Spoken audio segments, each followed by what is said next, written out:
assim, vamos lá. Boa noite a todos e a todas. Sejam muito bem-vindos à nossa segunda roda de conversas da NAPRE. E alguns recadinhos para vocês antes da gente começar. Vai ter formulário para ganhar certificado, tá? A gente vai estar passando o próximo ao fim. Perguntas, dúvidas, qualquer sugestão ou qualquer comentário que vocês queiram falar. No final das 3 apresentações, nós vamos estar abrindo um espaço, tá? Para todos vocês. Tá dando histórias de vocês, tá dando ali a opinião de vocês. Hoje o nosso tema é Mulheres em Pauta. A gente vai tratar da questão de carreira, desafios e superações. Eu vou ser a mediadora e a primeira palestrante da noite, e eu vou fazer uma breve apresentação sobre mim. Calma aí, gente. Agora foi. Meu nome é Jéssica, eu sou graduanda de Relações Internacionais pela Uninter, eu também sou pesquisadora de Direitos Humanos, Democracia e Poder Público. Eu faço mediação num grupo de conferências estudantis, bate-papo com internacionalistas, e também sou membro de um grupo de estudos na questão de raça e relações internacionais. Hoje eu vou trazer o tema da maternidade e no mercado de trabalho. A gente vive num ambiente estrutural que ele ainda é muito patriarcal e muito machista em relação a nós, mulheres, principalmente quando envolve o tema da maternidade. Eu trouxe alguns dados aqui, tá, para estar situando vocês da nossa questão aqui no Brasil. Então, vamos lá. Saiu uma pesquisa da FGV em 2021, falando que a questão da participação das mães no mercado de trabalho é 33% menor no Nossa, Brasil. milagre, consegui abrir o Zoom assim. Por que, amor? É 33% menor no Brasil do que a participação dos pais. Eu trouxe alguns dados aqui para a gente comparar. Em 1990, 35% da força de trabalho brasileira era feminina. E em 2019, 30 anos depois disso, 54,3% era participação de mulheres. Durante a pandemia, teve um pouco de queda, e um dos motivos foi que mulheres tiveram que abrir mão dos seus postos de trabalho para se dedicar ao cuidado dos filhos, porque nós tivemos fechamentos de escolas e acaba que falta rede de apoio para essas mulheres. Em 2021, 71,6% da nossa força de trabalho era masculina. E temos aqui uma problemática: quanto menor é o filho, menor são as chances da mãe participar do mercado de trabalho. A porcentagem de mães de recém-nascidos que continuaram no mercado de trabalho foi de 49,56%, inferior ao dos pais. Porque assim, gente, tem todo um problema de que o recém-nascido, ele demanda toda uma atenção, todo um cuidado especial que, infelizmente, tem que ser feito pela mãe. E também tem toda uma questão biológica. O filho precisa da presença da mãe. E a mulher, ela só vai conseguir ter uma atuação plena no mercado de trabalho quando o filho alcança a maioridade. Ou seja, essa mulher passa 18 anos da vida dela sofrendo um apagão no currículo dela por conta do mercado de trabalho que não comporta e não dá suporte, não só ao mercado de trabalho, mas como a questão da sociedade no geral, que não dá o suporte para essa mãe poder fazer a atuação dela como profissional. Mas, ao mesmo tempo, essa sociedade cobra essa mãe para participar dessa força de trabalho. O nível educacional também afeta esse tipo de participação. As mulheres que têm um nível educacional e com filhos pequenos, tem um nível educacional mais baixo e tem filhos pequenos, tem a probabilidade de participar da força de trabalho 51,8% menor do que os homens. Essa porcentagem vai ter uma queda de 14,9% para mães que já possuem o ensino superior. E a participação de mulheres com esse mesmo nível de instrução, ou seja, formadas em ensino superior, mas que não têm filho, cai para 4,9%. A faixa etária materna também é algo que implica muito nessa questão da participação no mercado de trabalho. Mulheres de 18 a 24 anos com filhos de até 5 anos têm a probabilidade de 46,79% menor de estar inserida no mercado de trabalho, enquanto mulheres de 36 a 49 anos, essa taxa cai para 32%, mas ainda assim é uma taxa bem alta. E Aqui tem um pouco da desigualdade entre mães e pais no mercado de trabalho. Em 2021, mães recebiam 22,8% a menos que os pais. O tempo gasto pelas mulheres nos cuidados domésticos aumenta a probabilidade delas buscarem atividades informais, empregos de meio período com salários menores ou até mesmo deixar o mercado de trabalho. E essa ausência do mercado de trabalho também é justificada pela falta de creches e rede de apoio. E aqui, nessa questão da creche, tem mais uma problemática. Quando a criança vai se inserir, né, nas vagas em creches, na questão da creche, o primeiro ano da participação da criança na creche é extremamente complicado. Porque como é um bebê muito pequeno, esse bebê ainda não teve contato com o mundo externo, com pessoas externas, sem ser o seu ciclo familiar, essa criança acaba ficando muito doente. Eu posso usar o meu caso em particular. A minha filha, ela começou na creche tem 2 semanas. Ela foi 2 dias, pegou um mega resfriado e passou uma semana em casa doente, tendo que tomar um monte de remédio. E nessa parte aqui, aí entra a falta da rede de apoio. Quem apoia essa mulher quando a mulher não tem a creche? Quem vai apoiar essa mulher para ela ir numa entrevista de emprego? Quem vai apoiar essa mulher para ela estudar? Quem vai apoiar essa mulher para ela conseguir o trabalho quando ela não consegue a vaga na creche ou só consegue meio período? E eu trouxe alguns dados em relação ao empreendedorismo também. Segundo um estudo feito pelo SEBRAE, baseado nos dados da Pesquisa Nacional por Amostras de Domicílios Contínua, 34% dos empreendedores no Brasil em 2021 eram mulheres. Destas, 48,5% são negras e 49,9% são brancas.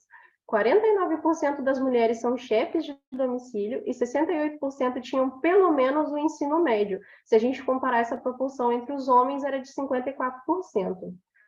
50% são proprietárias do setor de serviço e 21% no setor de construção. Em comparação aos homens, nós temos 35% que estão no setor de serviços e 21% no setor de construção.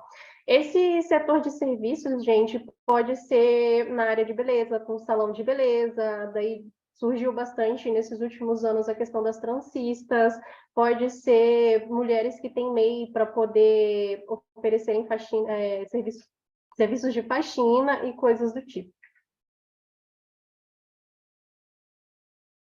Aí a gente tem aqui outra problemática, que é a questão da gestação, dos preconceitos e dos desafios, né? Toda vez que uma mulher vai para uma entrevista de emprego, a gente escuta, assim, umas perguntas muito aleatórias que talvez não seja perguntada para homens, né? Se a gente tem filhos, se caso a gente responda que a gente tenha filhos, já começa o questionamento de com quem os filhos ficam, quem vai cuidar do filho se o filho ficar doente. E caso você não tenha filho, eu já ouvi relatos de pessoas falando assim que chegaram a perguntar que tipo de método contraceptivo essa mulher utiliza para que ela não tenha filhos. Ou seja, se uma mulher ela é mãe, ela já é colocada automaticamente como incapaz para entrar no mercado de trabalho. E daí, baseando numa pesquisa feita pelo Vagas.com em 2022, 52% das mulheres que ficaram grávidas ou saíram de licença maternidade no último emprego passaram por alguma situação ruim na organização que trabalhavam. Dessas, 27% relataram ouvir comentários desagradáveis quando estavam grávidas, tipo, né, essa questão que eu comentei com vocês, e quando o filho nascer, quem vai cuidar? Ah, você ficou grávida, agora você está mais preguiçosa, você está mais relaxada. E quando uma mulher passa por uma gestação, ela passa por muitas alterações hormonais. Às vezes, para algumas é muito difícil se concentrar no trabalho porque sofrem com muitos enjoos, sofrem com tonturas, dor de cabeça. E sem contar que o nosso corpo consome tanta energia para gestar uma vida que a mulher acaba ficando, vamos dizer assim, um pouco mais lenta, né? E tem a problemática de que algumas empresas elas não enxergam com bons olhos ter uma mulher em seu quadro de funcionários e consideram desvantajoso contratar mulheres grávidas. E dentre os desafios que as mães acabam sofrendo é a questão da falta de empatia, né, que ela é vista como uma má profissional pelo fato dela estar se dedicando à maternidade, mas se ela não se dedica à maternidade, ela é vista como uma má mãe, né, como uma mãe ruim. A dificuldade de recolocação no mercado de trabalho por conta de apagões no currículo, porque muitas optam por acabar largando o mercado de trabalho, largando a sua carreira para se dedicar ao cuidado da família. E uma pesquisa da Cato mostrou que após a chegada dos filhos, as mulheres deixam o mercado de trabalho 5 vezes mais que os homens. E a gente acaba sofrendo intervalos Boas forçados. férias, Gabriel. Curte bastante. Enfim, a gente acaba sofrendo intervalos forçados de 2 a 3 anos entre o nascimento do filho e a volta da mãe ao mercado de trabalho. E quando há retorno, os dados apontam que 2/3 das vezes é para uma vaga ou salários inferiores aos que tinham antes da gestação. E esse intervalo ali, até os 3 anos da criança, é porque a criança demanda muito tempo do cuidado. E daí acaba tendo aquelas questões que eu falei para vocês, a questão de acabar ficando doente, a mãe sempre vai optar por estar largando, né, o trabalho para poder estar cuidando do filho e etc. E quais são os efeitos desse cenário na vida da mulher? Um desequilíbrio emocional é um dos primeiros tópicos. Um estudo feito pela Universidade de Baylor, nos Estados Unidos, com mais de 250 mães sobre o tema de discriminação em relação à maternidade, revelou alguns dados. Mulheres que sofreram preconceito e estresse tinham níveis maiores de sintomas de depressão pós-parto e os bebês estavam sujeitos a apresentar um peso menor no nascimento. Os bebês também corriam o risco de nascer antes do tempo gestacional necessário, que é o de 37 semanas. Opressão do desejo de ter filhos.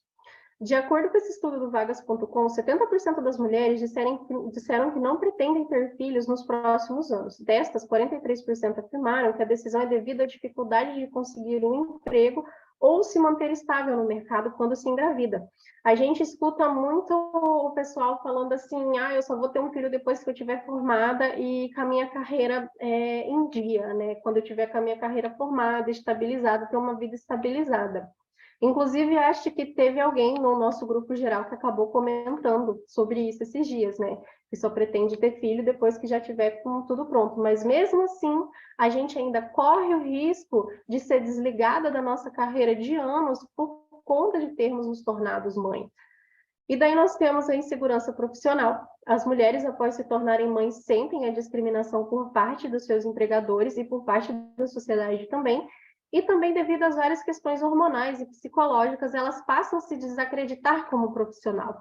A mulher, ela acaba tendo muito conflito interno nessa questão de se reconhecer o novo eu mãe, o novo eu profissional e o novo eu mulher.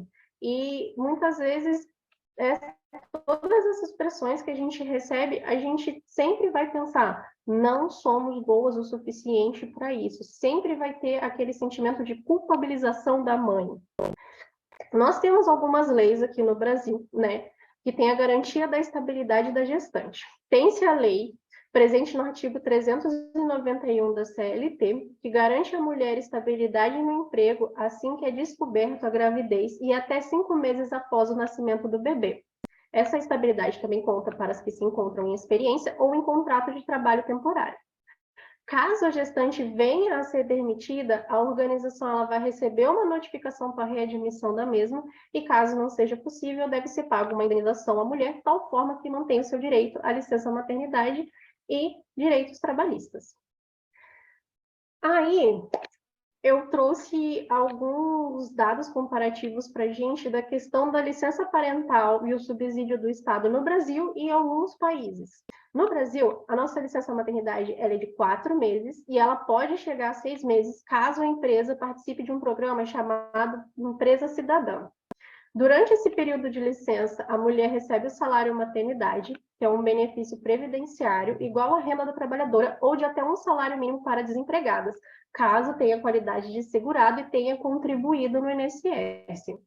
Porém, a licença paternidade é de apenas 5 dias, podendo chegar a 20 dias, caso a empresa participe desse programa de empresa cidadã. E aqui a gente traz outra problemática.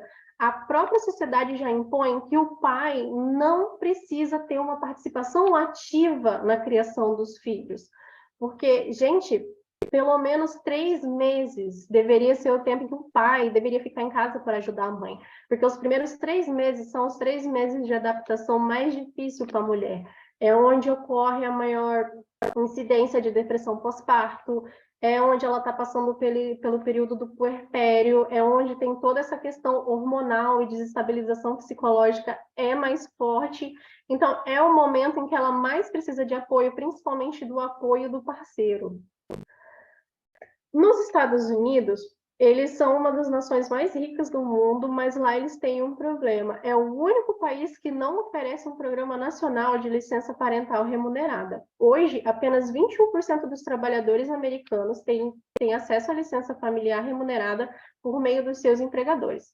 Embora, de acordo com uma pesquisa do Pew Research Center, de 2015, quase metade de todas as famílias biparentais, o pai e a mãe trabalham em tempo integral. E essa falta de provisão contrasta fortemente com as nações europeias, onde a licença parental subsidiada é padrão. E nos Estados Unidos, uma das coisas que eles sofrem bastante é essa questão do trabalho, porque lá eles não têm vínculos empregatícios tipo a nossa CLT. Então, eles ganham por dia, ou seja, o dia que você não está trabalhando é um dia que você não ganha. E a gente sabe que por mais que lá comida e compra de roupa e alguns produtos industrializados sejam baratos, tem certos serviços lá que são muito caros. Por exemplo, o serviço de saúde. Então, se você tem um filho, você vai precisar trabalhar, você vai precisar juntar dinheiro para poder arcar com custos, né, de saúde. Só para dar um exemplo para vocês, eu tenho uma amiga que ela mora em Boston e só em um parto dela, ela pagou $90 mil. Isso que ela tinha um seguro de saúde. Agora, imagina aquelas mulheres que não têm o seguro e precisa pagar tudo de forma privada. Tem também a questão da licença no Canadá, e lá eles têm 2 tipos de licença, né? Eles têm o Pregnancy Leave, que são 17 semanas pela mãe, podendo ser antes ou depois do parto. Tem a licença paternidade, que ela está coberta pela licença parental, que pode ser compartilhada entre o pai e a mãe. E tem a licença parental Leave, que ela é a segunda parte da licença maternidade, que tem duração de 35 semanas. Em algumas províncias pode ser maior, chegando a 63 semanas. Ela pode ser compartilhada entre pai e mãe, e também tem a questão da licença amamentação. Não há direito previsto em lei, mas com a licença parental e a possibilidade de que em algumas províncias seja permitida flexibilidade no horário, essa necessidade é atendida. E tem a questão da licença adoção. Segue a regra da licença parental de 35 semanas, podendo ser compartilhada entre pai e mãe adotivos. Eu esqueci de falar dessa parte no Brasil, mas aqui no Brasil a nossa licença maternidade, ela serve em casos de nascimento de filho, adoção e também de aborto não criminoso. E daí nós temos o caso da Suécia. A Suécia hoje, ele tem um dos melhores sistemas parentais do mundo, que pode chegar em até 68 semanas de licença. E isso se dá porque lá eles têm um serviço muito igualitário nessa questão de gênero. Eles dão 480 dias de licença remunerada, que são divididas igualmente entre os pais. Apenas 150 dias dos 240 podem ser transferidos de um progenitor para o outro até a criança completar 1 ano. As regras permitem que os pais tirem licença juntos por até 30 dias e o seguro social oferece também uma ajuda financeira aos pais que, por alguma razão, tenham baixa renda ou nenhuma renda durante o período de gestação, que tenham empresa própria ou sejam estudantes. Ou seja, se você não está em condições de estar mantendo ali o pré-natal, se você não está em condições de estar fazendo o seu acompanhamento médico, o governo vai oferecer esse subsídio para que você faça esse acompanhamento correto e você consiga estar cuidando do seu bebê e ter uma gestação tranquila. E agora vamos falar da questão das empresas. Qual é o papel da empresa para lidar com a maternidade? A empresa, ela tem que deixar claro que atitudes preconceituosas não vão ser toleradas. E como a gente pode fazer isso? A gente pode levantar essa pauta em reuniões da empresa, a gente pode promover palestras e conteúdos de conscientização sobre o tema, está levando, por que acontece certo tipo de coisas com mulheres que se tornam mãe, por que elas precisam daquele tipo de suporte, que tipo de suporte oferecer para mães,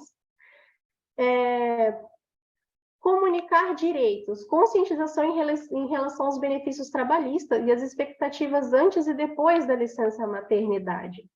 Oferecer horários flexíveis, mães precisam de atenção especial na questão de horários, pois em alguns momentos precisarão se ausentar para realizar exames de pré-natal, fazer as suas consultas, e também tem toda a questão do acompanhamento pediátrico e escolar dos filhos. Normalizar a amamentação no trabalho. Até os 6 meses do bebê, a mãe tem o direito a 2 pausas de meia hora a cada turno, garantida pelo artigo 396 da CLT, com a aprovação do decreto 5.492. Alinhar as mudanças e responsabilidades que, devido ao estresse e sobrecarga que um filho recém-chegado pode gerar, pode ser necessário discutir sobre a divisão de tarefas no ambiente de trabalho. E isso não quer dizer que aquela mulher é menos capaz de realizar o seu trabalho. Ela só está com muita sobrecarga, porque é lidar com a questão de ter uma vida nova para cuidar, todo o serviço de casa acumulado e outras tarefas também. Oferecer psicoterapia como benefício corporativo. Todo mundo precisa de acompanhamento psicológico, isso é fato. Só que as mães precisam mais ainda, porque essa mudança da maternidade gera na mente da mulher um monte de problemas, gente, como eu já comentei aqui, insegurança, autossabotagem, culpa, desequilíbrios hormonais e mais uma infinidade de coisas que somente quem é mãe, já passou por essa questão da maternidade, vai entender. E eu trouxe aqui para vocês uma iniciativa que eu achei bem legal, chamado Contrate uma Mãe. É um banco de talentos, né, para você que conectam mães que estão principalmente com essa questão de apagão no currículo, com empresas para fazer recolocação profissional e também dar oportunidade para aquelas que não têm experiência ainda, tá podendo adquirir essa experiência conforme passa o tempo. E para encerrar a minha fala, eu queria trazer para vocês uma frase que eu vi ontem, que dizia assim: não é difícil ser mãe, difícil é fazer todo o resto enquanto a gente materna. Bom, gente, essa foi a minha explicação aqui. Agora eu vou passar a palavra para minha colega Dina, e muito obrigada pela atenção de todo mundo. Diga, Nilo, diga. Eu entrei. Eu estava tentando encontrar onde eu tô. O Nilo vai falar? Não, é rapidinho. Tá? Duas coisinhas só. Preencham o formulário que eu mandei no chat. Tá? Ele vai disponibilizar os certificados para vocês e todas as pesquisas geram cada vez mais conteúdo relevante para vocês. Tá? E perguntaram, Jéssica, se você vai disponibilizar o slide. Eu disse que sim. Tá? Depois a gente manda para eles junto com o certificado. E sim, outra coisa, tirem prints da apresentação, marquem a Jéssica, marquem a Dina, marquem a Lázara, marquem a ANAP no Insta, isso fortalece bastante a gente, beleza? Vai lá que hoje o show é de vocês. Bom que ele tá com a camiseta rosa, né? E hoje é quarta-feira, então, as quartas... Então, vamos lá. Eu fiquei muito contente com a apresentação da colega. Bom, me chamo Dina Dargan, sou formada em Relações Internacionais, tenho pós-graduação em Política e Relações Internacionais. Eu não preparei uma apresentação, vai ser mais um bate-bola. Eu vou puxar pelo que a Jéssica falou, que foi na questão da estrutura patriarcal. Então, essa é a maior dificuldade que a mulher tem quando ela acaba entrando para o mercado de trabalho. Então, é uma coisa, acaba sendo algo muito simples de se pensar o quanto isso afeta na nossa vida, porque a estrutura patriarcal, você já nasce com ela, né? Então, é uma estrutura que vem de dentro de casa e ela segue isso para uma comunidade, para uma sociedade muito maior. Então, você já vem sofrendo algo, mas a gente não percebe aquilo, sabe? Da imposição, da postura de um homem estar, né, acima daquilo das suas vontades, acima daquilo que você quer fazer, ou até mesmo da opinião que você teria em algum assunto e você acaba não tendo. Tem gente que acaba achando que isso não é o que acontece na verdade, é o que acontece. Então, as pessoas dizem isso porque talvez elas não passem por esse tipo de experiência. Já fazem mais de 10 anos que eu estou no mercado de trabalho, e nesses mais de 10 anos já passei por situações complexas. Então, a estrutura patriarcal dentro da sociedade, dentro da nossa vida familiar, ela acaba refletindo no nosso mercado de trabalho. Então, quando a gente inicia esse mercado de trabalho, é onde você acaba entendendo algo que está muito mais indiscreto, talvez, uma coisa um pouco mais política, diplomática, né, para ser feita as coisas da forma que a pessoa que tem a caneta para poder distinguir as pessoas e colocar quem ele acha viável para algumas posições, e você precisa estar ali sempre fazendo o que talvez ele veja o que é melhor para ele, e não que ele esteja, na verdade, falando que você é capaz por conta da bagagem que você tem, ou porque você realmente fez uma boa faculdade, ou você realmente é formada, e você, né, acaba realmente trazendo boas ações para dentro da empresa, e na verdade ele acaba se interessando mais pelo que a menina que acabou de sair de uma faculdade, que tem uma super vontade de trabalhar para começar a fazer o seu nome dentro de uma empresa, e assim começar com a bagagem, né, do mercado de trabalho. E então é um aproveitamento por conta dessa estrutura patriarcal que a gente vive. Então é uma estrutura que já vem de séculos atrás e ela se mantém. Ela se mantém e ela vem se fortalecendo, ainda mais por conta de movimentos que levam o direito da mulher sem perder o seu feminino, né, para poder estar ainda se mantendo dentro de correntes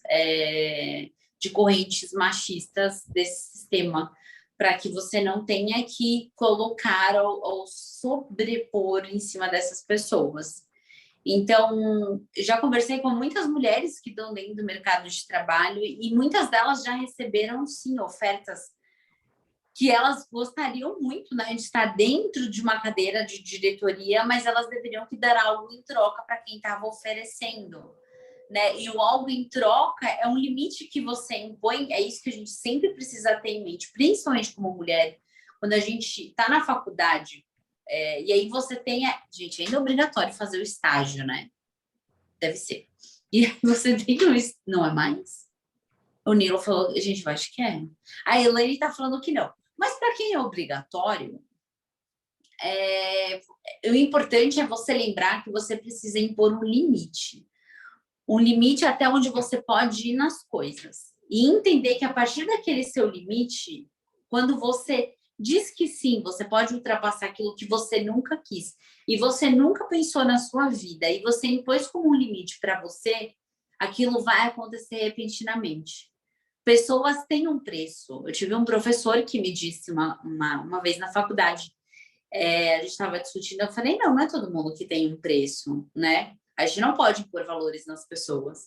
Foi quando ele me disse que, não, todo mundo tem um preço, só que cabe você realmente dizer que você aceita ou você não aceita. Então, viver como mulher e saber dos seus desafios e ter claro que aquilo você vai passar é impor um limite e saber como sempre estar por dentro e sempre como se sobressair das situações. O mercado de trabalho para mulheres, ele acaba sendo algo um pouco mais cruel do que uma realidade, né?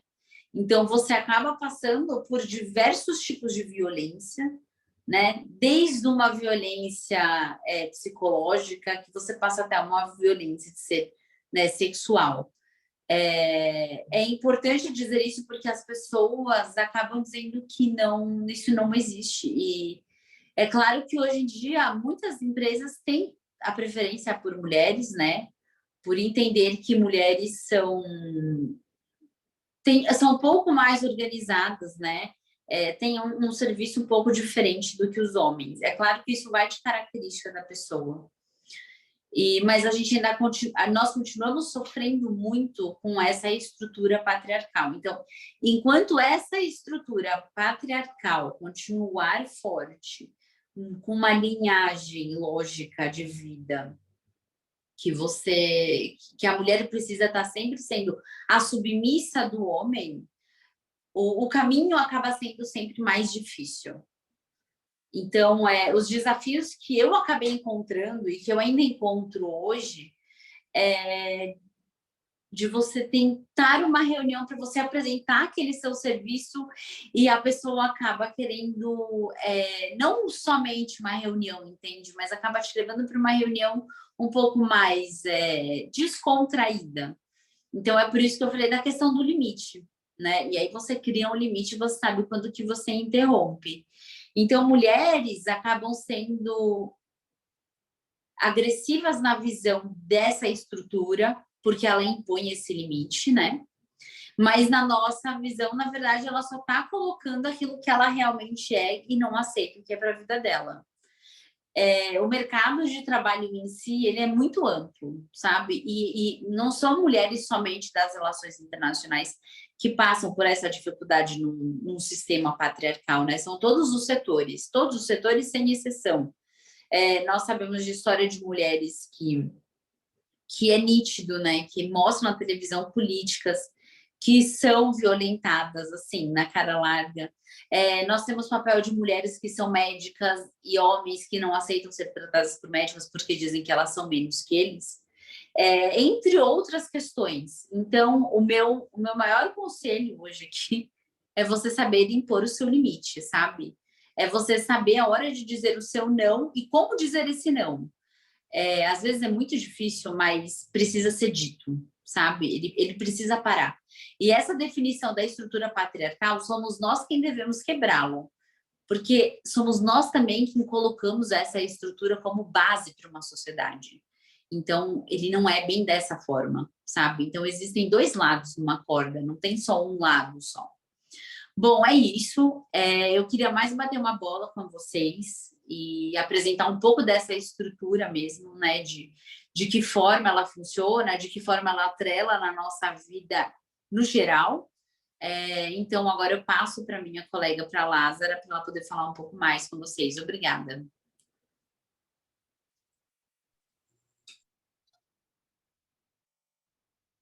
Olá, pessoas, tudo bem? Meu nome é Lázara, eu sou artista educadora e sou graduanda em Relações Internacionais. Hoje eu trouxe um tema, porque assim, quando você estuda a história, você revê o seu passado, e dentro da questão dos direitos das mulheres, a gente percebe que ao mesmo tempo que a gente tem uma conquista, uma progressão, a gente tem que ficar atento também a retrocessos, que eles podem ocorrer mesmo com conquistas dos nossos direitos. E aí eu gostaria que, a princípio, a Jess colocasse um videozinho para vocês perceberem que a questão patriarcal ela ainda é muito forte na nossa cultura e na cultura ocidental em si, que é o que a gente vai retratar hoje aqui. Mas pode botar o vídeo, por favor?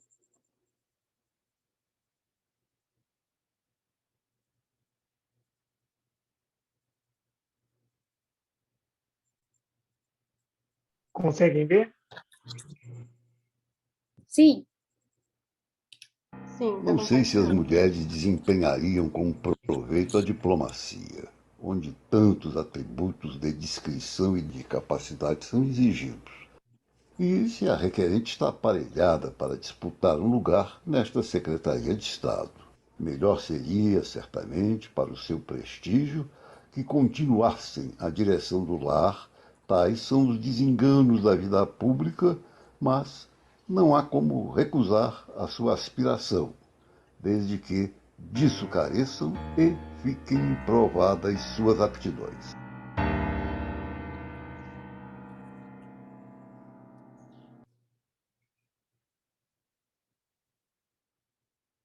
Então, foi um ministro chamado Nilo Peçanha, que ele assinou uma autorização para uma candidata em 1918. Alguém pode colocar o slide, por favor, também? Está lá?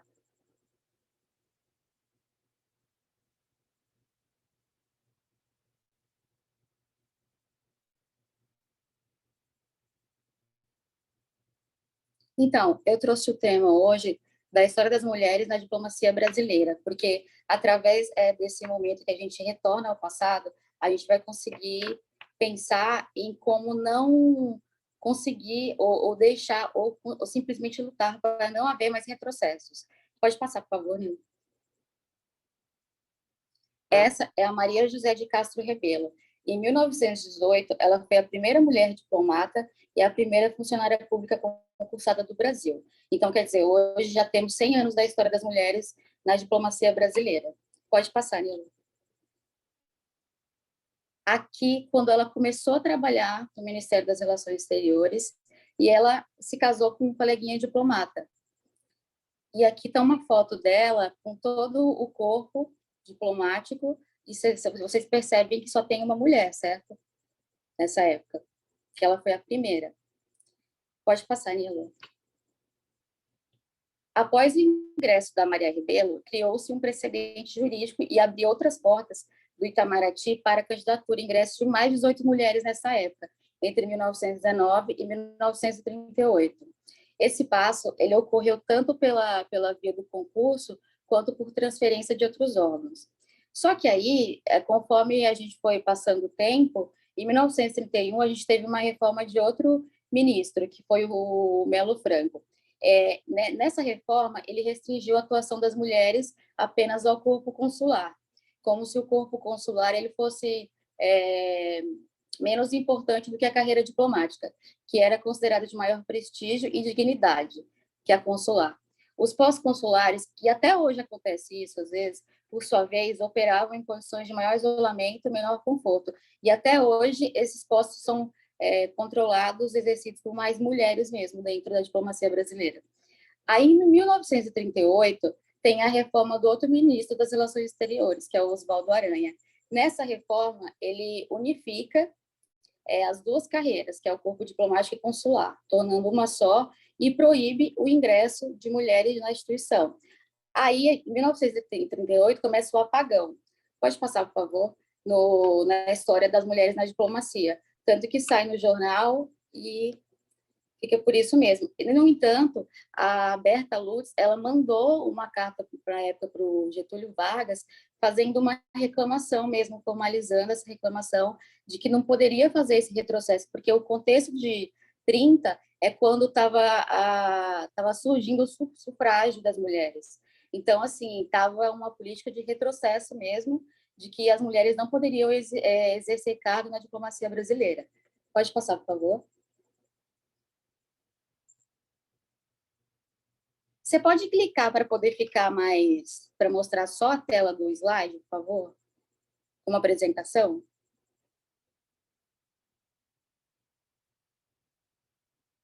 É que eu estou tentando. Não se esqueça que eu sou tiozão das RI. Se deu uma melhorada. Não, modo apresentação. Que aí fecha a tela do PowerPoint, no caso do PDF. Apresentação ali, Nila. Ah! Aí, muito obrigada, Nila. E aí, em 1952, olha o tempo que a gente tem do apagão entre o tempo que foi restringido o acesso ao concurso para as mulheres na diplomacia brasileira, e 1952, que ainda continuava proibido. Mas, na década de 40, surgiu o Instituto Rio Branco. E aí a gente tem a Maria Sandra Cordeiro de Mello, que é uma baiana que passou no concurso do Instituto e entrou com uma liminar via Ministério Público contra o Ministério das Relações Exteriores, alegando inconstitucionalidade da legislação que restringiu o ingresso das mulheres no concurso, que desde 1946 se tornara responsabilidade exclusiva do Instituto Rio Branco. E aí ela saiu nos jornais. E se vocês perceberem, pode passar, Nilo, por favor? Se vocês perceberem, no jornal, eles até, quando você vai procurar tipo jornais dessa época, eles fazem comentários com tom de ironia. No caso aqui, a gente vê as saias irrompem no Itamaraty, porque o contexto da época é quando aquela carta dos direitos humanos, a Declaração dos Direitos Humanos, ela foi assinada em Genebra, em 1948, e quando foram formuladas as primeiras vias de legitimação do enfoque feminista das instituições. E aí que a Berta Lutz também participou, que foi a primeira mulher América da América Latina, que ela participou e tal. E aí, quando foi em 1954, elas conseguiram a revogação da proibição do acesso às mulheres à carreira diplomática. Aí vem uma personagem que foi a primeira mulher do mundo, tanto que aqui no jornal você vê nesse recorte, mulher embaixador de carreira. Hoje a gente já sabe que toda palavra existe uma inflexão, né, no outro gênero. Então a gente tem Odete de Carvalho e Souza, mas ela nunca foi conhecida como embaixadora, apesar de ter sido embaixadora. Todo mundo chamava ela de Dona Odete. Você já vê uma certa discriminação nisso tudo. E aqui está a Dona Odete com Juscelino, primeira embaixadora de carreira do mundo, foi uma brasileira. Pode passar, Nilo.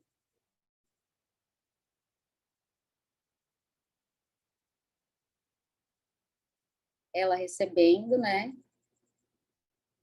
uma congratulação, ela com o Juscelino. Pode passar, por favor. Aqui, a gente tem, na verdade, dentro do Ministério das Relações Exteriores, a gente tem retrocessos, tem conquistas e também tem uma certa dificuldade, na verdade, é uma facilidade em dificultar a vida da mulher no contexto da diplomacia brasileira. E isso se transfere para outras áreas também. Então, a gente tem em 66 um Instituto da Agregação, porque como era comum na época em Brasília, em 1960, inauguração de Brasília, e também de Itamaraty, muitos se mudaram para lá. Então, era muito fácil você se relacionar com um coleguinha diplomata. Então, a instituição da agregação ocorreu por meio do Decreto-Lei, em 1966, que é o artigo 5. O ocupante do cargo da carreira diplomata, temporariamente afastado de suas funções, nos casos previstos no artigo seguinte, será considerado agregado. Artigo 6. São motivos de agregação para os efeitos do presente decreto-lei: afastamento do exercício do cargo para acompanhar o cônjuge, funcionário da carreira de diplomata, removido para o posto no exterior.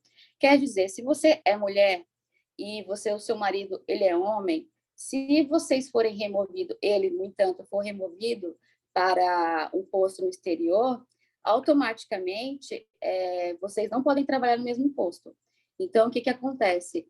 Você, para efeito na sua carreira, você está dispensada do seu cargo, porque vocês não podem ocupar o mesmo posto, no mesmo lugar no exterior, e você também não agrega tempo de carreira.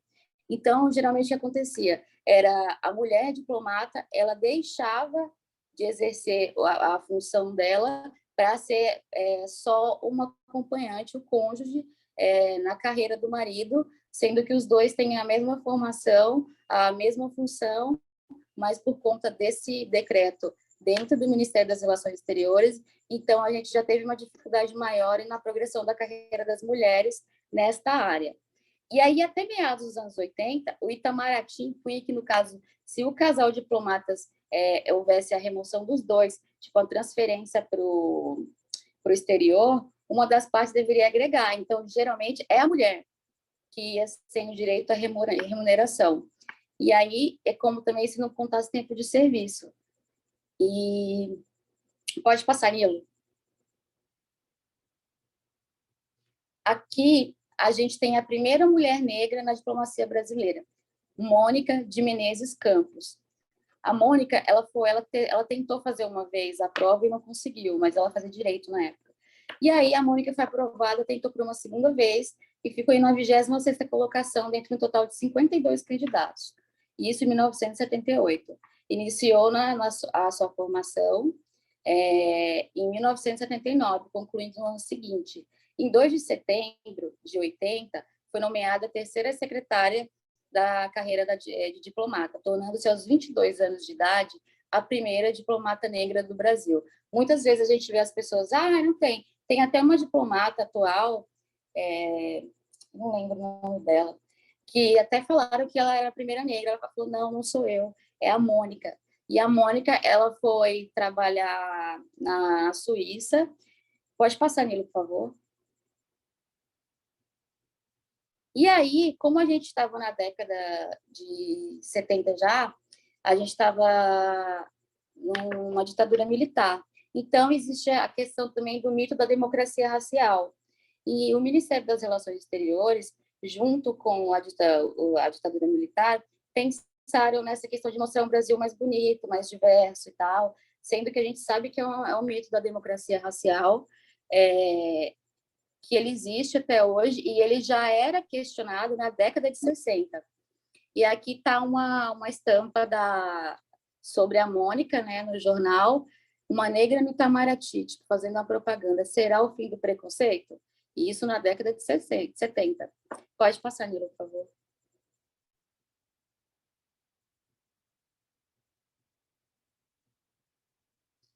Aqui, eles contam, a cultura diplomata, no caso desse jornal, negra não sofre discriminação. Mas, pelo que eu pesquisei, existia, sim, um racismo, que ela tinha um chefe na Suíça, por exemplo, que ele não gostava que ela se apresentava como diplomata.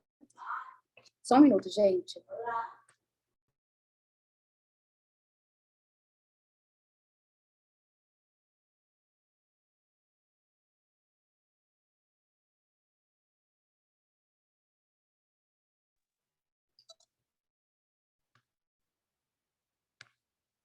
Desculpa, gente.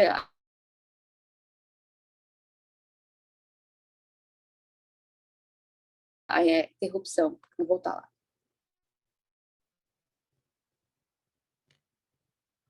No caso, ela sofria discriminação, sim, desse chefe dela, que ele não gostava que ela aparecia como diplomata, nos cerimoniais e tal, e dizia que não sofria discriminação, só que ela sofria assédio. E, assim, no mito da democracia racial, a gente sabe também que existe o sexismo e o racismo, porque o corpo da mulher preta, ele, durante muito tempo, foi condicionado à objetificação, foi condicionado à questão da segunda classe, entre a intersecção entre a questão da mulher branca com a mulher preta. E aí, em 1986, a gente tem a extinção da regra da agregação, que ao permitir a remoção do casal para o mesmo posto pela nova regra, um dos dois tem um salário 40% melhor. Aí eu pergunto para vocês, adivinha quem é que ganhava menos?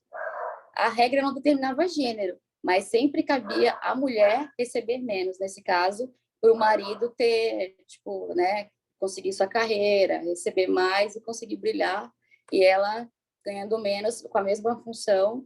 E até hoje a gente vê isso. O presidente Lula, ele assinou esses dias um acordo com o órgão internacional do trabalho, né, a organização, a OIT, para poder equiparar, a gente ter igualdade salarial. Agora vamos ver quando isso vai ser de fato implantado no país. Em 1996, a gente tem a extinção da diferença salarial entre os casais diplomatas. Então, apenas em 96, as mulheres diplomatas, cumprindo a mesma função dos seus maridos, elas conseguiram ter o mesmo salário do seu companheiro. Pode passar, Nilo. Aqui, nos anos 2000, a gente tem uma afirmação, uma política de afirmação de gênero dentro do Ministério das Relações Exteriores. Então, a primeira nomeada no cargo maior foi a Vera Martins de Almeida, que é nomeada a primeira subsecretária-geral de Assuntos Políticos. Pode passar.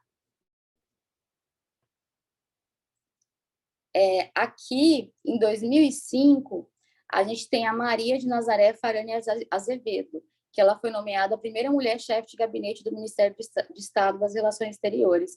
E nos anos 2000 também, quando essa ação afirmativa de gênero ela começa, a gente teve a primeira mulher para chefiar a missão do Brasil junto às Nações Unidas, que foi a embaixadora Maria Luísa Viotti, até então, na época. Pode passar, Nilo. Aqui, em 2008, a gente tem a promoção de 21 embaixadoras, que faz parte dessa política de afirmação que começou nos anos 2000. Em 2013, teve a criação do grupo de mulheres diplomatas. E nesse grupo, o que elas faziam? Elas discutiam sobre as questões da carreira. O grupo, a pauta desse grupo de mulheres diplomatas brasileiras era justamente a primeira questão era justamente conciliar a vida familiar. a maternidade, flexibilidade de horário e amamentação. Só que elas perceberam também que havia um segundo grupo que era distinto. Por mais que estivesse no mesmo gênero, fosse do mesmo gênero, era distinto, porque elas não tinham essa demanda da maternidade, porque algumas simplesmente não querem ter filho e está tudo bem. E aí, em 2014, foi criado o Comitê de Gênero e Raça na instituição, porque, além da questão de gênero, tem a questão racial, porque a gente não vê no corpo diplomático brasileiro, muitas vezes, diplomatas negros, e mulheres negras menos ainda. E 2018, a gente tem 100 anos de comemoração da mulher na diplomacia brasileira. Então, quando eu trago essa história da diplomacia brasileira, da mulher, eu tento refletir com vocês. Até que ponto a gente progride e até que ponto a gente tem um retrocesso? Porque se a gente, em 100 anos, tem esse retrocesso, e sendo o Itamaraty uma instituição secular, como a gente pode pensar em modos de não retroceder daqui para frente? Porque se vocês olharem na internet, fazerem uma busca super rápida, colocar ONGs, relatórios e tal, questão de gênero, feminismo, retrocesso nos direitos das mulheres, vocês vão encontrar vários relatórios. Um que eu encontrei foi um relatório de 2018, mas eu encontrei um de 2015 também, que é um relatório da Human Rights Watch, alerta para violações dos direitos humanos em 2018 no Brasil. Apontou problemas em pelo menos 13 tópicos, sendo os mais críticos a violência, a liberdade de expressão e o direito das mulheres, dos refugiados e da comunidade LGBT. Se desde 2015 a gente está vendo várias ONGs analisarem o cenário e mostrarem que há possibilidade de retrocesso, o que a gente pode pensar para que não haja esse retrocesso? Porque se em 100 anos da mulher na diplomacia brasileira isso aconteceu, isso a gente pode trazer para outras carreiras, para outras áreas. Então, assim, a gente consegue uma batalha, vence uma questão, mas, ao mesmo tempo, a gente tem que ficar alerta, tem que ficar vigilante para que não aconteça esse retrocesso. A gente teve no último governo, por exemplo, alguns retrocessos em várias áreas, e principalmente na questão dos direitos humanos. Então, assim, eu trouxe essa reflexão justamente para a gente pensar como a gente pode conseguir que essas pautas elas sejam institucionalizadas, porque o que acontece? Entra um governo, sai o outro governo. É uma política de Estado ou é uma política de governo? Porque se ela não for institucionalizada, olha a filhinha da Jéssica, que bonitinha. Se não for institucionalizada, o que acontece? A gente tem a problemática depois de ter um retrocesso. Então, tudo que a gente ganhou até agora, ele pode simplesmente, assim, sumir. Então, eu vou deixar essa reflexão para vocês. E, gente, muito obrigada. Muito bom, Lázaro. Obrigada pela sua explanação, pela sua explicação. E alguém tem alguma pergunta, alguém tem alguma consideração para falar sobre os temas que foram abordados?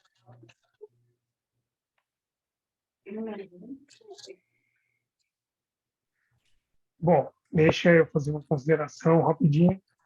Primeira consideração galera, desculpa ser o chato do rolê, mas preencham o formulário, por favor. Vou mandar de novo daqui a pouquinho. Sigam a NAP, tirem prints, postem no Instagram, isso fortalece o trabalho. Eu achei bem legal, agora entrando nesse campo, tanto você, Jéssica, né, apresentar uma questão, né, que é tão natural do corpo humano, tão natural da vida humana como um todo, e a estrutura acabar prejudicando somente um lado, quando, na verdade, isso não afeta a questão de capacidade, isso não afeta outras questões fugiu a palavra da cabeça, não é competitividade.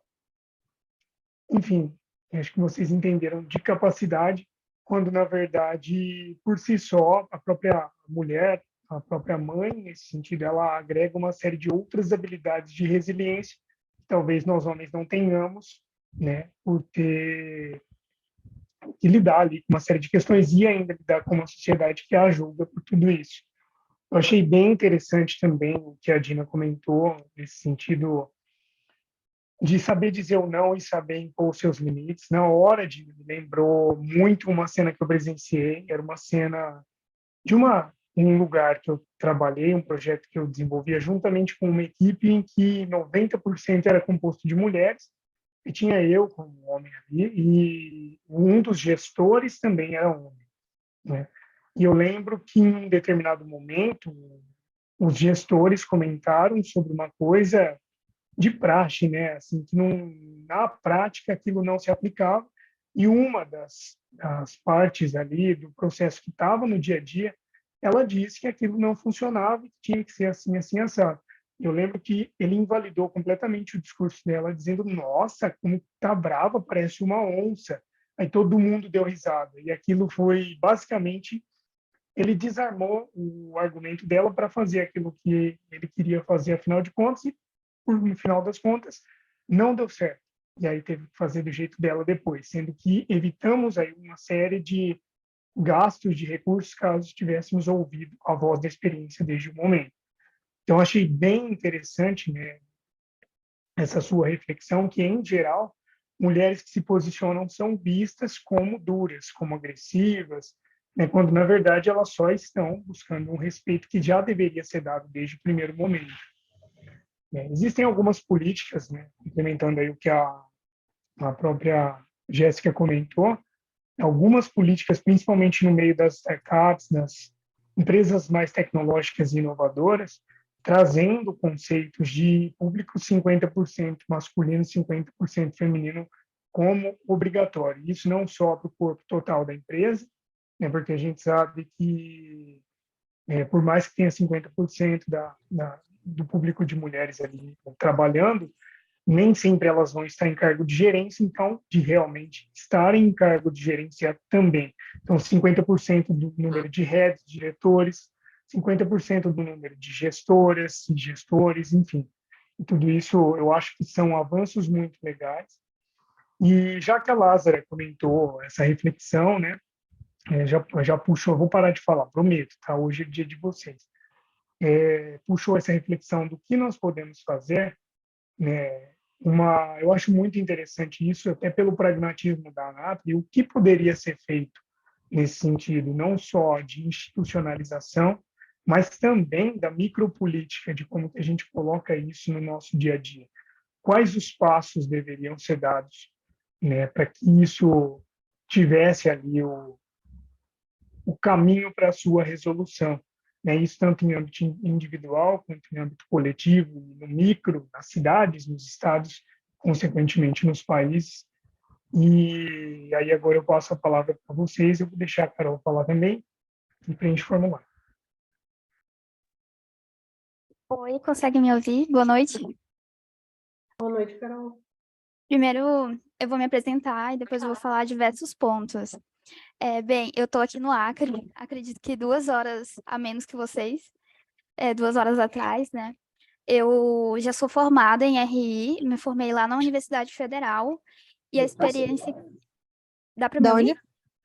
Da Universidade Federal de Roraima, em Boa Vista, Roraima, que faz fronteira com a Venezuela. E daí eu tive experiência nessa área de migração, e algo que eu lembro é que as mulheres migrantes, elas buscavam um sistema de saúde SUS para poderem ter pré-natal, para ter o parto, porque na Venezuela é muito caro, principalmente com toda essa situação que está lá. Então, achei legal lembrar disso e mencionar, porque a Jéssica estava dizendo sobre comparando, né, aqui o Brasil com a Suíça e com os Estados Unidos, e ver que, assim, ainda em termos de América Latina, a gente tem o SUS, que precisa de muitas melhoras, mas que a gente pode fortalecer e tem que fortalecer, que ele tem alguns benefícios muito bons.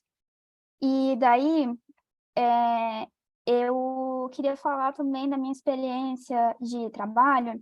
Eu trabalhei na OIM, que é a ONU Migração, e a ONU tem um sistema praticamente igual para todas as agências. E eles têm o parental leave para os pais. Tanto que na época eu falava assim, ué, cadê fulano de tal?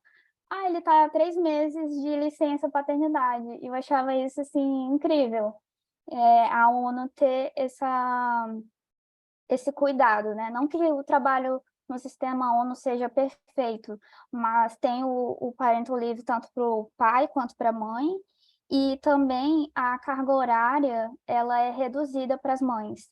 No caso, a gente trabalhava 35 horas e meia, 37 horas e meia semanal, então uma média assim de quase 8 era reduzido para 6 horas para as mães, para elas terem mais 2 horas livres no dia para poder fazer a amamentação. E daí, mudando um pouco de assunto, sobre essa questão das mulheres no trabalho e principalmente na política, eu não sei se vocês conhecem a Tabata Amaral. Ela é deputada estadual de São Paulo. E semana retrasada, se não me engano, ela postou um vídeo falando sobre um outro político que a criticava como menininha da voz fina.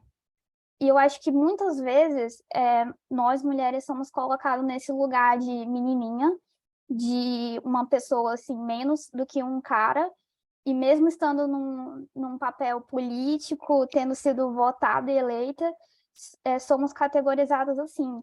Acho que muitas de nós passamos por isso, eu também. Eu tenho 1,50 m, então muitas vezes eu sou colocada como uma menininha, criancinha dentro do mercado de trabalho, até mesmo na minha experiência acadêmica, eu fui colocada nesse lugar. E eu também assisti um vídeo de uma advogada na semana passada, que ela falava sobre o quanto advogadas também são julgadas até pela cor que escolhem no escritório. Tipo, essa cor é muito feminina, não traz seriedade para o trabalho. Então, são várias minuciosidades que perpassam as carreiras femininas que colocam essa taxação, né, de menininha, de como se exercer a feminilidade fosse algo ruim ou desprezível dentro do mercado de trabalho. E aí eu acho interessante o posicionamento da Tabata, né, porque ela dá voz a isso. E, inclusive, ela conseguiu aprovar um projeto de lei relacionado ao mercado de trabalho, que é o Sextortion, que é como se fosse a proibição, né, a criminalização da extorsão de sexo ou de alguma vantagem sexual para você conseguir ascender na carreira, ter algum tipo de vantagem dentro do trabalho.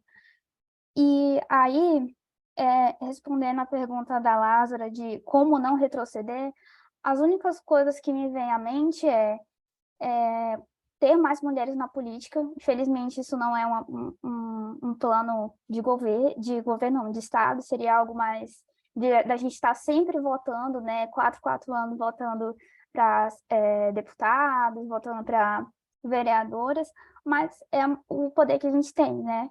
E também algo que eu sempre fico pensando no meu dia a dia é da gente apoiar o trabalho de mulheres, assim, de uma maneira micro mesmo, como o Nilo falou, de apoiar essas outras pessoas em outras profissões. Eu vou numa dentista mulher, vou numa nutricionista mulher. Eu já faço isso por me sentir mais confortável com mulheres. E então, também faço isso de maneira de reconhecer o trabalho de outras mulheres.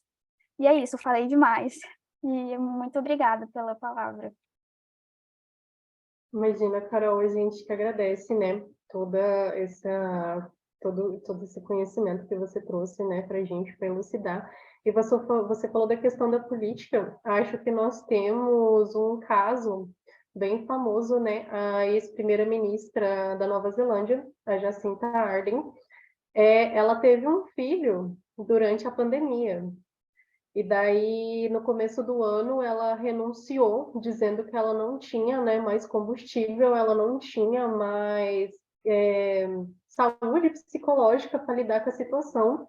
E daí eu fico pensando, gente, se já é difícil a gente lidar com um filho, sendo normal, tendo um trabalho normal, um trabalho que a gente não tenha tanta responsabilidade. Imagina você tendo um filho, você sendo uma chefe de Estado e tendo que lidar com um estado caótico e pandêmico. E, assim, a Nova Zelândia foi um dos países que melhor lidou com a questão da pandemia, e mesmo assim ela foi extremamente criticada como uma má gestora durante essa participação dela, pelo fato dela ter tido um filho. Então, acho que a gente tem muita coisa para quebrar ainda na questão da sociedade, e a gente só quebra se a gente fizer barulho. Se a mulher não lutar pelos seus direitos, ninguém vai, gente. Isso, infelizmente, é um fato, e nós temos que fazer como a Carol falou, vamos apoiar nossas colegas, vamos apoiar profissionais mulheres, vamos indicar mulheres para vagas de emprego que a gente conhece, porque por que que a sociedade patriarcal é tão forte? Porque homens se apoiam, e a gente não. Pode falar, Elaine. Eu posso só dar uma palavra rapidinho, isso da Elaine. Eu acho que é uma pergunta que a Elaine vai fazer, provavelmente. Eu só quero incrementar um pouco. A questão que vocês falaram porque tem uma vozinha, vista como uma menina, isso acaba sendo um boicote por parte dessa estrutura. Então, imaginem que você está dentro de uma sala de aula e você tem todo mundo sob controle. E dentro daqueles seus alunos, alguém começa a fazer barulho e começa a te incomodar. Então, você precisa manter todo mundo dentro da linha de novo, sabe? Porque te incomoda aquilo e vai tirar, de alguma forma, o teu poder, né, de persuasão em cima daqueles alunos. É a mesma situação que a sociedade vive e nós, mulheres, vivemos. Então, enquanto nós não pararmos essa forma de estrutura dentro da tua casa e na sua vida, o mercado de trabalho não se desenvolve. Então, a gente não pode só pedir para o mercado de trabalho, a gente não pode só ficar em cima da questão do mercado de trabalho e esquecer que a essência, o que a gente reflete, aquilo é o que a gente passa em casa. Então, a partir do momento que você se fecha e se torna uma pessoa submissa, cada uma tem a sua questão e cada uma aceita aquilo que ela quer para a vida dela. Mas eu não posso viver algo dentro da minha casa e querer a mais fora dela. Então, eu preciso mudar todo esse sistema. E como que a gente muda isso? Para aquelas que são mães, você muda na estrutura educacional dos teus filhos. Então, é muito simples. O meu filho não precisa tirar o prato da mesa, mas a menina precisa. Esse é um ponto simples e clássico, entende? Meninos não precisam cozinhar, acabam sendo os mais queridos e a mãe acaba fazendo tudo. Gente, eu não sou mãe para dizer o carinho que a gente cria com filhos, entende? Mas a gente precisa se esforçar para poder quebrar esse patriarcado e a gente começar a viver de igual para igual. Então, ou você que é tia, ou você que tem amigas, que você é muito próxima e tem seus filhos, não é dar mérito para um e desmérito para outros, não, sabe? Então, meninas e meninos podem viver a mesma coisa, entende? A menina pode curtir um carro, não tem problema nenhum. Então, são questões básicas que ainda se vive muito disso. E são essas questões que, com o tempo, você acaba realmente refletindo tudo isso para a vida adulta, principalmente no mercado de trabalho. Então, a única forma de se quebrar isso é dessa forma. É o que eu vejo. E a questão final que a Lázara colocou, eu acho que foi a Caroline, né, que disse que a gente tem que se apoiar, sabe?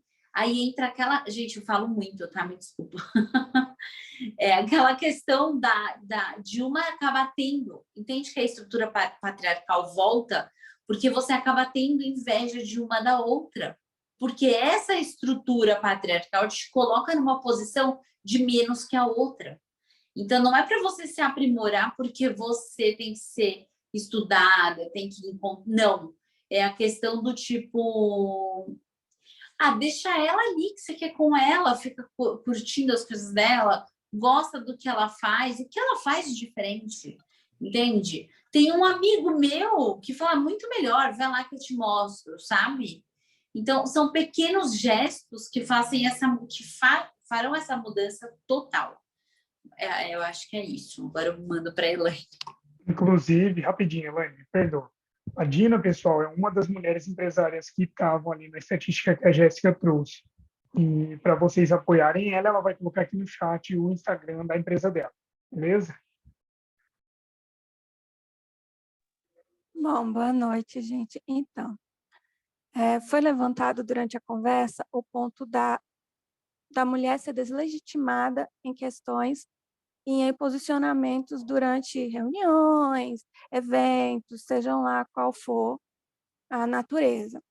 É importante que, mesmo tendo essa negativa masculina, mesmo ela se posicionando e tentem silenciá-la dessa forma, ela diga novamente: então, não concordo com você, o meu posicionamento é esse, e manter o posicionamento dela, porque a gente não vai conseguir ensinar apenas falando.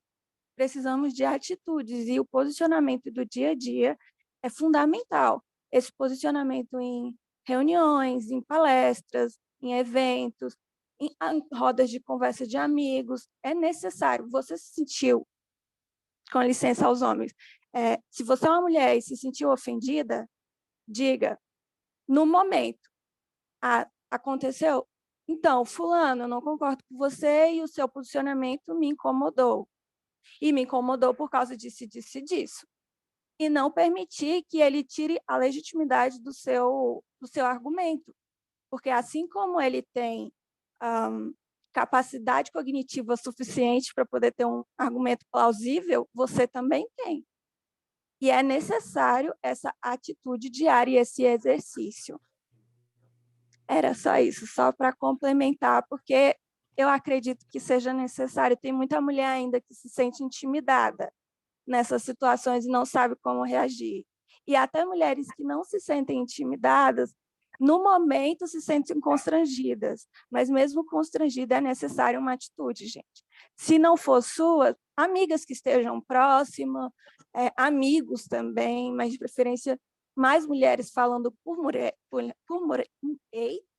mais mulheres falando por mulheres, que é só assim que a gente vai conseguir, de fato, alguma transformação, com atitudes. É isso.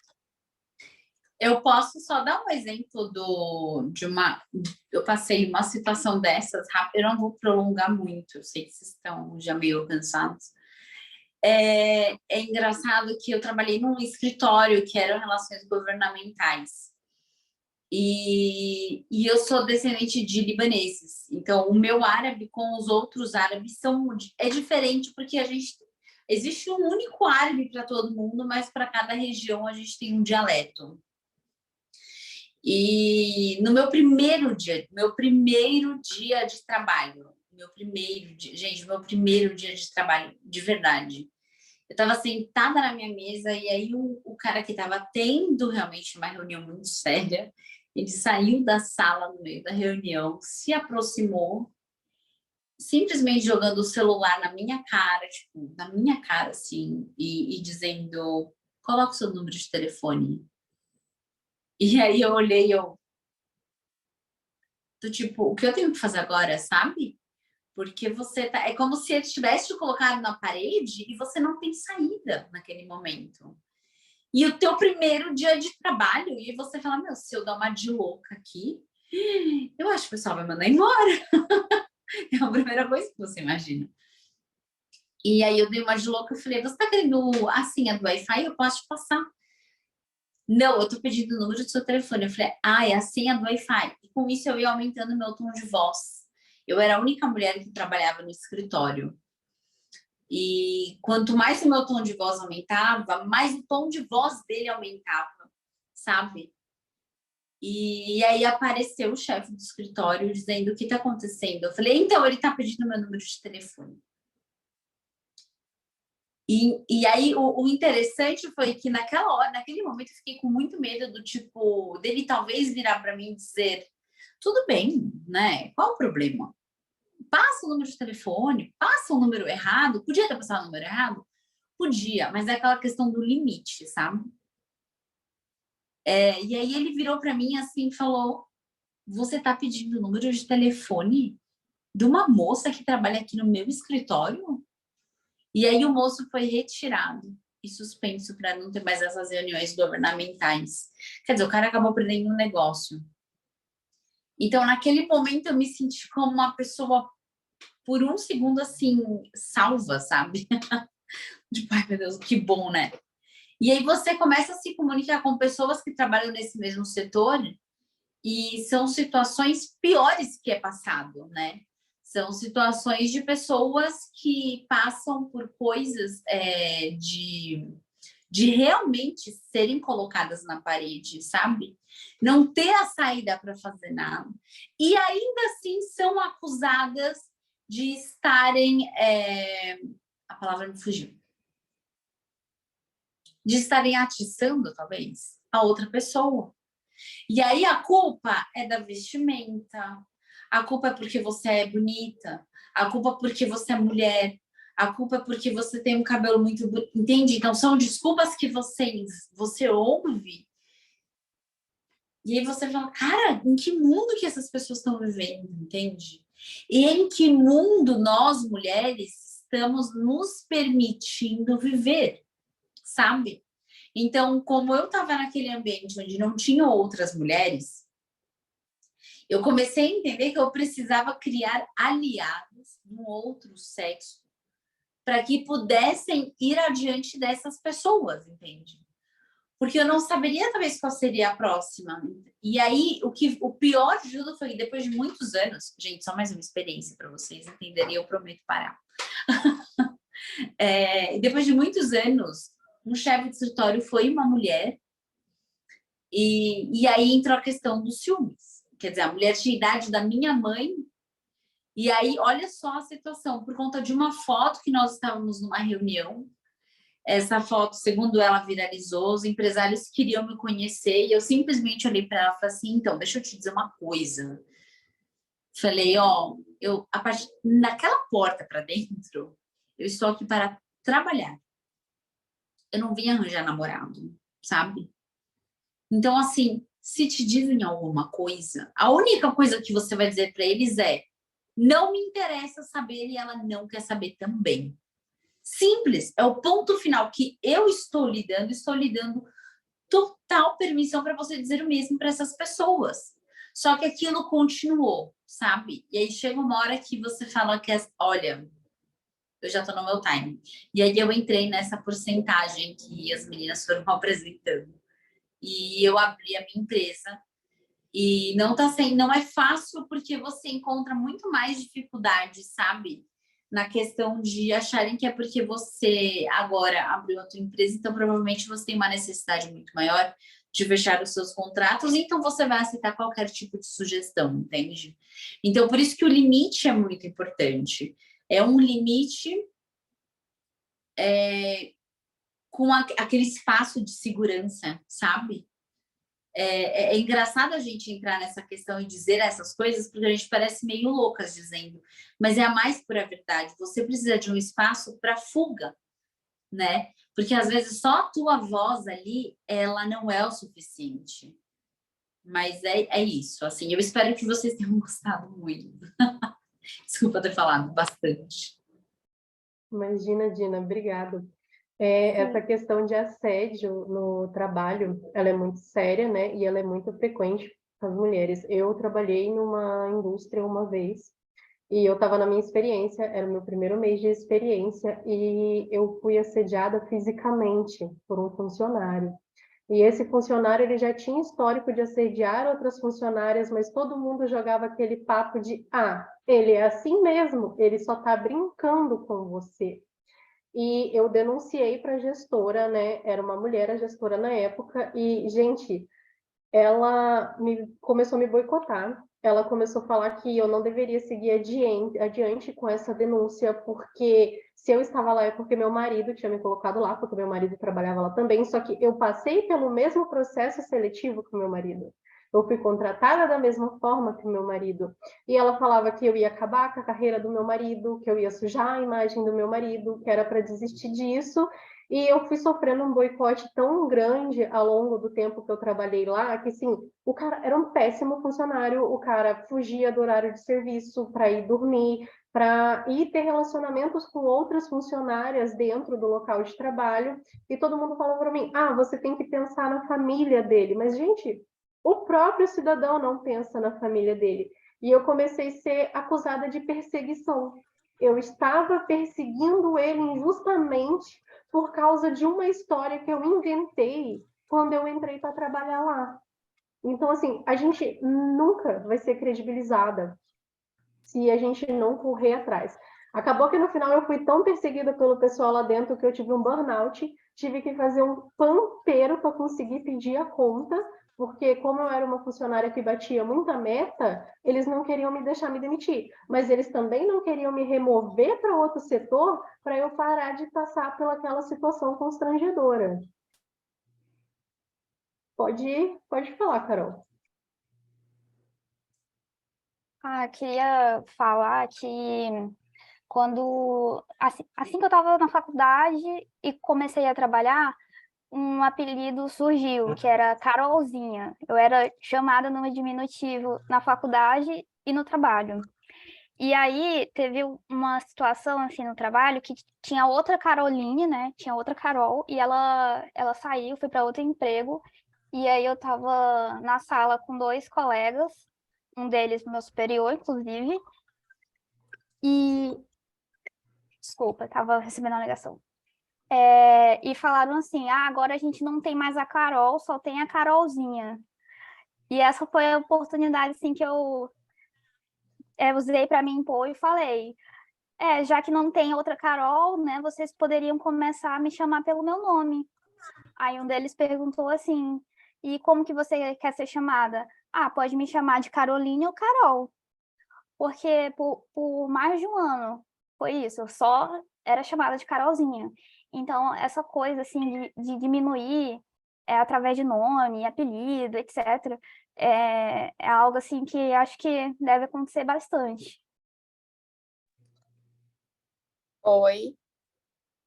Então, eu gostaria de falar. Alguém está me ouvindo? Sim.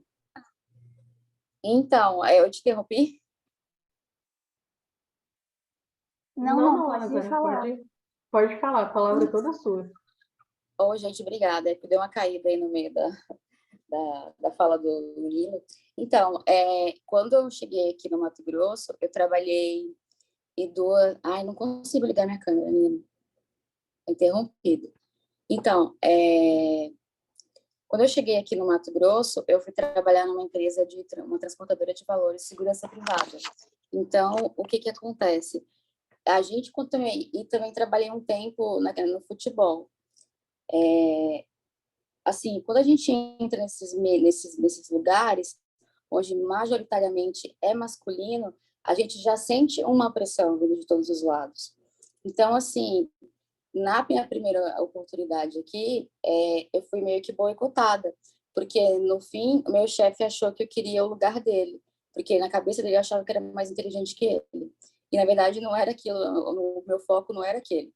Então, assim, se você não tem um comportamento de submissa, ou de, sabe, ser leniente com essas coisas que as pessoas fazem, que é um costume aqui, pelo que eu já percebi, você é boicotada, é chamada de louca, que dá chilique. No futebol, eu sofri assédio sexual, porque o cara queria que eu sentasse de costas para ele, que a minha cadeira, minha mesa ficasse sentado de costas para ele o tempo inteiro. Eu falei, não vou. Porque se você, como essas pessoas, elas estão acostumadas que as mulheres se submetem a essas coisas, toda pessoa que chegar, que for do sexo feminino, ele vai achar que a pessoa também tem essa experiência e ela tem esse comportamento, entendeu? E na realidade não é assim. Então, quando você fala que nem a Dina, você coloca seu limite, você cria uma barreira ali, olha, isso aqui é o meu trabalho.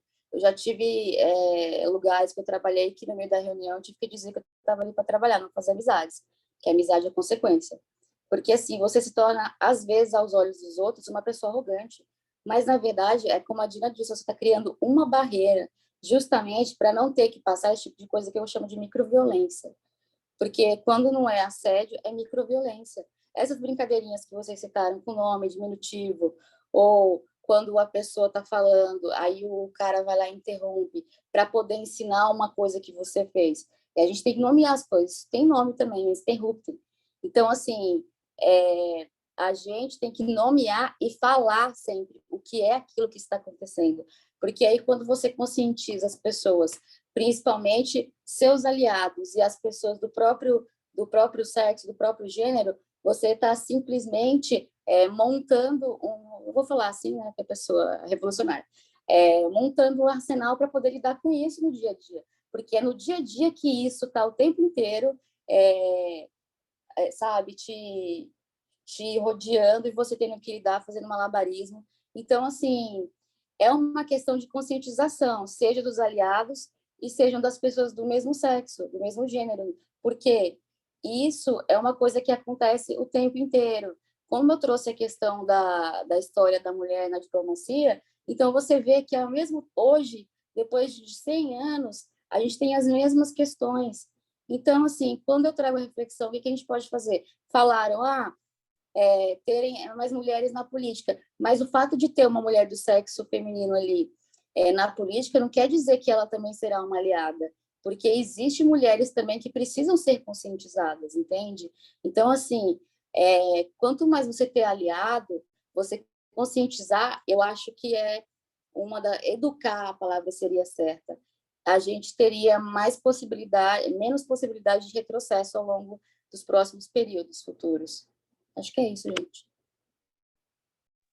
Muito bom, obrigada pelas suas considerações. E, gente, quem puder abrir a câmera, abre a câmera. Vamos tirar uma fotinho, vai, da nossa reunião, por favor. Muito importante. Só chegar pertinho da câmera que ninguém vai ver que vocês estão com pijama do Naruto. Olha lá o Bernardo. Meu Deus. Uma taça, só uma taça. E essa garrafa que está aí do seu lado? Vazia. Tô brincando, brincadeira. Ashley, Leia, Andréia, Isa, Flávia, Rafaela, Isabela Maria. Lázaro, sua câmera está com problema, né? Câmera não, câmera.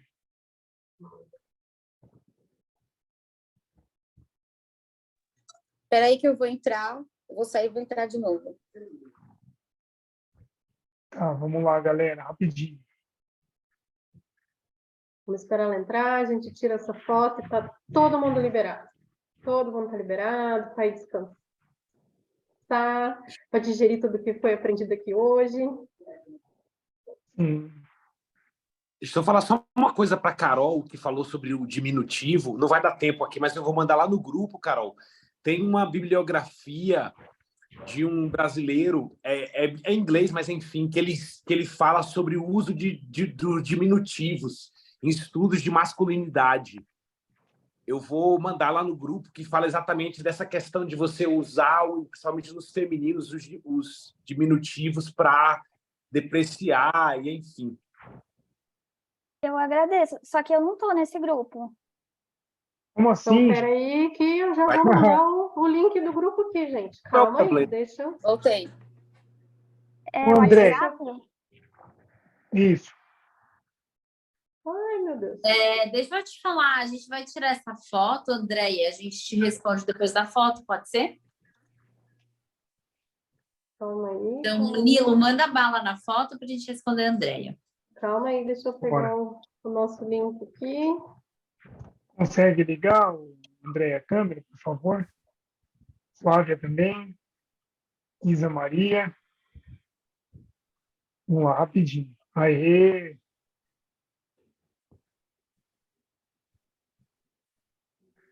Tranquilo, vamos lá. Estou me sentindo em Bernardo, foto 3x4. Você tira, gente? Pode deixar, eu tiro. Vamos lá, gente. Prepara o sorriso, hein? 1, 2, 3 e olha a foto.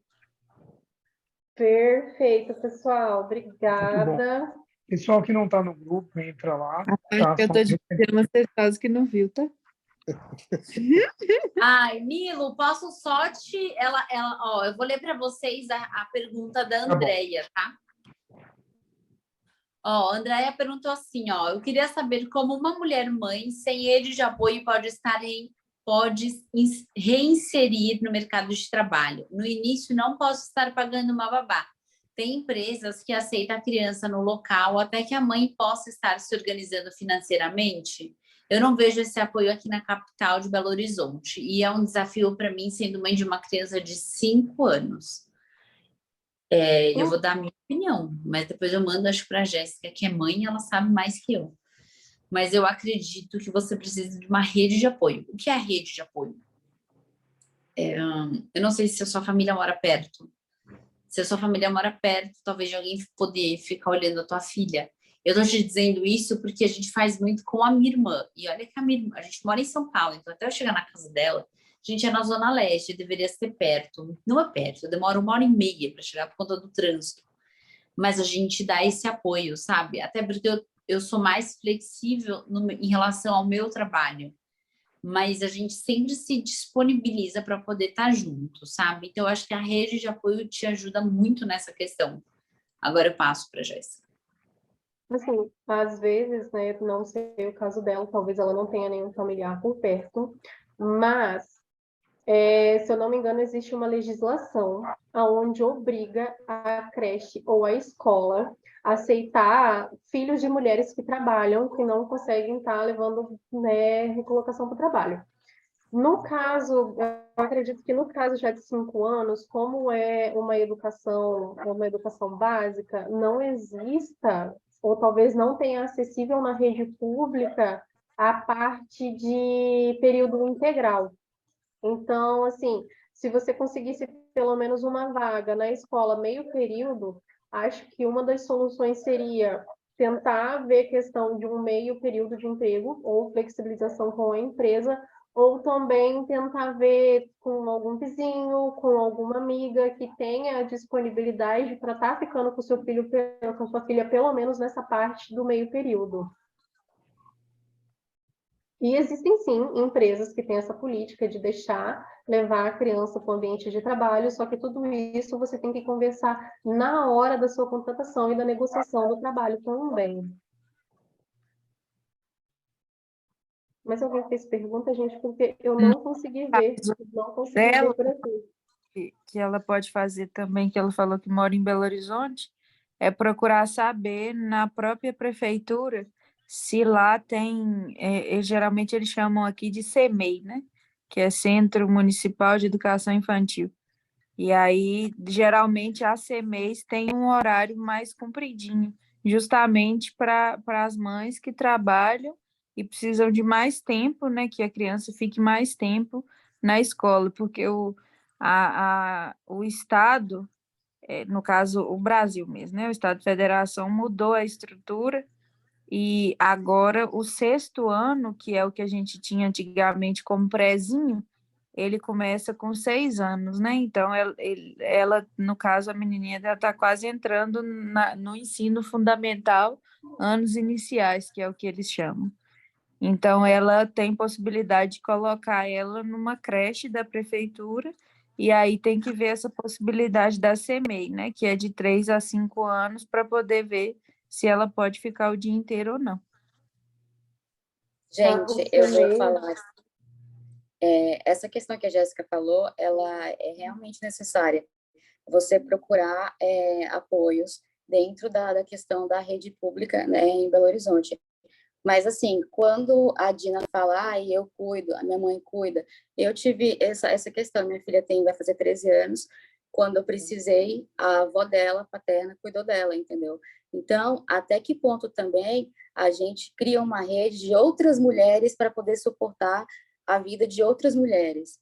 Isso também eu acho meio injusto, porque se você faz o filho com alguém, você tem um companheiro, às vezes acontece você não tem, tá tudo bem, mas quando você tem uma relação boa, você tem que dividir essas questões, porque quantas vezes, quantas mulheres dependeram, se fortaleceram enquanto nessa rede de outras mulheres. Porque, se vamos supor, se uma mulher cai, há famílias que cai todo mundo junto ali, entendeu? Se uma mulher está ali, tá escorando todo mundo, e você necessita dela, e ela cai, quem que sobra? Então, não cai só uma pessoa que precisa, porque as mulheres também estão no centro dessas questões de ajudar todos, independentemente do gênero, do sexo, na família, de sustentar, como se fosse uma sustentação daquela rede.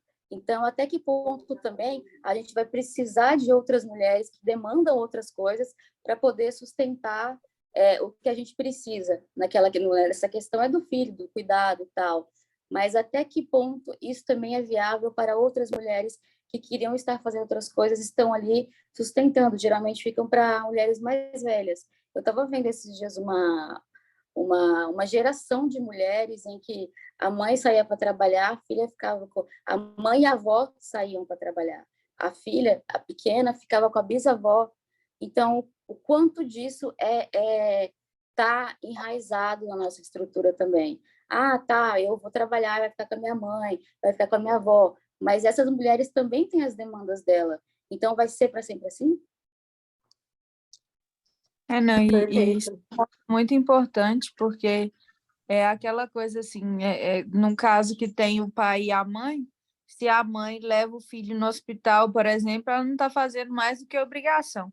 Agora, se o pai leva, nossa, que pai lindo, maravilhoso, cadê a mãe? Por que ela não está aqui com o menino?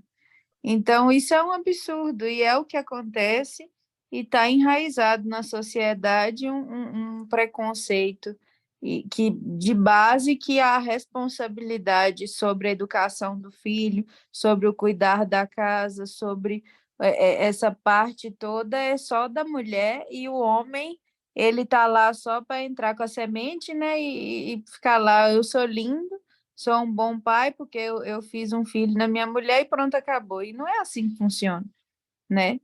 A banda toca diferente. Então, o pai chega numa empresa para trabalhar, ele tem um filho, ele é um cara melhor porque ele é pai. E a mãe, ela é desprezível porque ela tem um filho, e o que é que ela vai fazer com o menino se ela precisar resolver os problemas do filho, né? Então, a gente sempre cai naquele mesmo ponto principal, que é a ferida aberta que ninguém quer tratar. Exatamente, Ana. Eles querem que a gente trabalhe como se a gente não tivesse filhos, e querem que a gente tenha filhos como se a gente não precisasse trabalhar, né? Vai ser sempre essa cobrança em cima da gente. E temos aí, né, gente? Temos que fazer barulho, a gente tem que provocar para a gente conseguir melhores políticas públicas. A gente tem que cobrar desde da parte das prefeituras no nosso município, a gente tem que cobrar desde âmbito local até mesmo em âmbito nacional. Senão, nunca as coisas vão mudar para a gente. Mas alguém tem alguma consideração? Não? Então, eu gostaria de agradecer todo mundo que ficou com a gente até agora, né, gente? Uma roda aí de quase 2 horas, foi muito bom ouvir vários pontos de vista, ouvir várias histórias de várias mulheres aqui, que a gente possa se fortalecer cada vez mais. E nossa roda de mulheres vai acontecer todo mês, então já chama as amigas para participar, tragam a ideia de vocês. Se alguém quiser apresentar alguma coisa, trazer algum ponto de vista, chama a gente, que a gente coloca vocês como speakers, e foi um prazer falar com vocês aqui essa noite.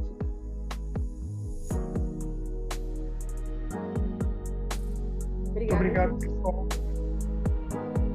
Boa noite para vocês. E parabéns para vocês que organizaram o evento.